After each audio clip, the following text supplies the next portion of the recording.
The senior Democrat, the ranking member of the Finance Committee, leaves the floor, and before our colleague from Ohio leaves the floor, I just want to thank them both.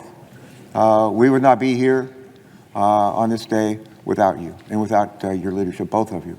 And when Sherrod Brown says that he's never met a trade agreement that he wanted to even think about supporting, thank you for making this one that virtually all of us can support. My highest regards. Thank you. Madam President, I have a speech here that starts off by Mr. President over and over again, but I'm going to say Madam President. And I rise today to discuss the new treaty to replace the North American Free Trade Agreement, affectionately known as NAFTA. And last week, those of us who serve on the Finance Committee had an opportunity to evaluate new NAFTA. In fact, about a half dozen or so committees have had the opportunity given different jurisdictions, to do that with respect to this trade agreement. And Madam President, as you know, trade deals are often dense agreements that have hundreds of provisions relating to any number of issues. But ultimately, trade agreements and trade legislation moves through the Senate Finance Committee, and we've just heard from two of our senior members. As another senior member of that committee for many years now, I've considered many trade bills, looked at what impact those bills would have on American consumers, producers, manufacturers, farmers, and businesses, and citizens. After all, our economy depends on making sure other countries can sell to us and that we can sell to other countries, especially close allies like Canada to our north and Mexico to our south. Following years of uncertainty, thanks to the President's haphazard trade wars, I believe this agreement will provide a measure of certainty for those who help drive our economy. Provisions included in the new NAFTA will help in our state, on the Delmarva Peninsula, our poultry producers gain better access to Canadian markets. It's not just important to Delaware, it's important to Maryland, to Virginia, and other places where they raise chickens. Further, the new trade deal increases market access for dairy farmers in Delaware and those across the country to sell their milk products like powdered milk, to Canada. The International Trade Commission estimates that this will allow for an additional $315 million in exports annually. That's $315 million increase in exports just on the milk side, the dairy side, in sales to Canada every year. When we evaluate the new NAFTA as what it is, a trade deal, I believe that it makes significant improvements on past trade agreements, including the original NAFTA. New NAFTA adds stronger language to ensure that the obligations to all three counties under multilateral environmental agreements, including the Kigali Amendment to the Montreal Protocol, can be fully enforced. I'll come back and talk more about that in a short while. Thanks primarily to Democrats, though, it's no longer the case that the failure of one NAFTA country to ratify an environmental agreement can be used to prevent the others from being held accountable for failing to honor their obligations. New NAFTA also includes new provisions that have never been included in trade agreements before. Environmental violations will now be treated as trade violations. So when the United States does bring cases under the new NAFTA's environmental obligations, those cases will be easier to win going forward. This agreement also includes significant new wins for coastal states, including binding provisions around overfishing, around conservation of marine species, and marine debris. When we talk about marine debris, just keep this in mind.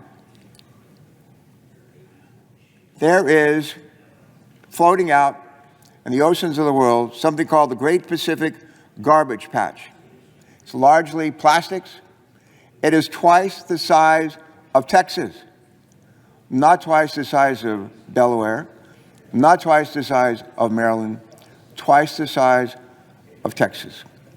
And an agreement to, it's $88 million for environmental monitoring, cooperation and enforcement. The new NAFTA creates an enforcement mechanism that gives environmental stakeholders an expanded role in enforcement matters.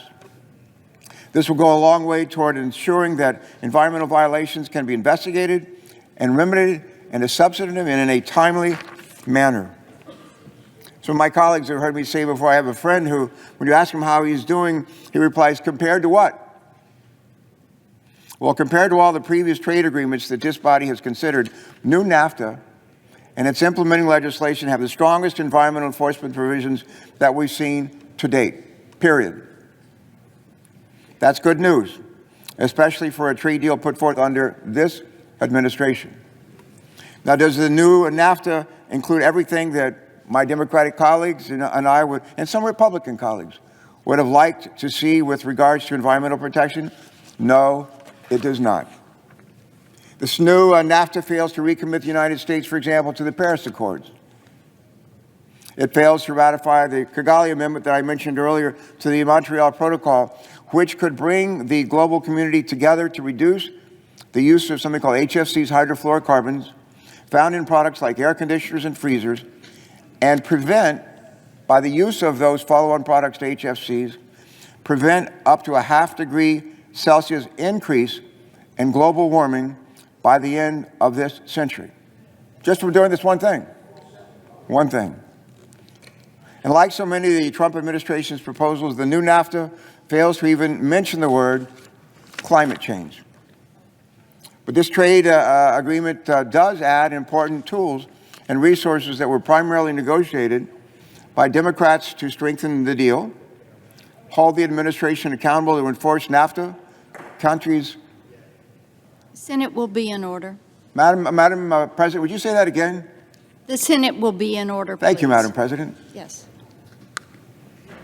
But this agreement, I'll say this again, but this trade agreement does add important tools and resources that were primarily negotiated by Democrats to strengthen the deal, hold the administration accountable to enforce NAFTA, countries' environmental obligations, and help ensure that those who break the rules are actually held accountable. Mr. President, Madam President, as the senior top Democrat on the Environment and Public Works Committee here in the Senate, I am especially aware of the extreme and destructive environmental policies put forth by the current administration. Week after week, I've helped to lead the fight against some reckless rollbacks, too many unbelievably qualified candidates, and their relentless attempt to chip away at our nation's bedrock environmental protections. We know what to expect from this administration when it comes to environmental policy. And as a result, I know the environmental provisions in new NAFTA, thanks to the hard work of both from Democrats in the House and the Senate, and some Republicans too, are far stronger than where we started. It's certainly not perfect, and we can and we must do more going forward. But it's better than we've ever done before, and that must be recognized. I just want to pause here for a moment, Madam President, to thank Ambassador Robert Lighthizer and his staff at the Trade Reps Office for their hard work and their willingness to engage with my colleagues and with me. It's been an extraordinary outreach, great responsiveness, and I just want to say thank you to the ambassador and to his team. Reminds me a little bit of what we had with Michael Froman when he was a trade rep in the last administration. Well, let me end with this, Madam President, if I could. While it's good news that we were able to reach an agreement on the new NAFTA, I want to caution my colleagues that the uncertainty caused by President Trump's haphazard approach to trade is far from over. President Trump's multi-front trade war with our allies and our trading partners is approaching 2 years now. That's 2 years of American farmers, American manufacturers, retailers, and small businesses experiencing increased costs from President Trump's tariffs while simultaneously being locked out of overseas markets due to retaliatory tariffs. That's 2 years of uncertainty and disruption for American businesses that have had to put investments and hiring decisions on hold. And 2 years of uncertainty for the American workers who aren't sure if their jobs will continue to exist as trade wars drag on. And where has that gotten us? Well, a limited trade agreement with Japan that may be better than nothing, but is largely an attempt to cover up some of the negative effects that withdrawal from the Trans-Pacific Trade Partnership, TPP, has had on our economy and our global competitiveness. For those who don't remember, TPP, Trans-Pacific Partnership, as you recall, negotiated in the last administration, was a 12-nation trading bloc negotiated primarily by U.S. Trade Representative Michael Froman and his staff that included 40% of the world's economy in one trading bloc, 12 nations. Guess who led it? We did. Guess who was excluded? China for the bad behavior that they sometimes follow. On the outside, they were looking in. And somehow we walked away from that. And what we have come up with in its place is something that's, in my view, not nearly as bold, and unfortunately, not the path that we've taken. I'm still reviewing the text of the phase one, I put that in quotes, phase one China trade deal that was signed, I think, today. But from what I've seen, the agreement falls far short of the structural reforms to China's planned economy that President Trump has trumpeted for some time. It's, as best I can tell, those structural reforms in China's planned economy just did not make the final cut. So, as we enter this new year and a new decade, I sincerely hope that our president will rethink what many believe are senseless approaches to trade and return to a multilateral approach, much like we had on Trans-Pacific Partnership, where the United States works with our allies and trading partners to constructively write the global rules of trade.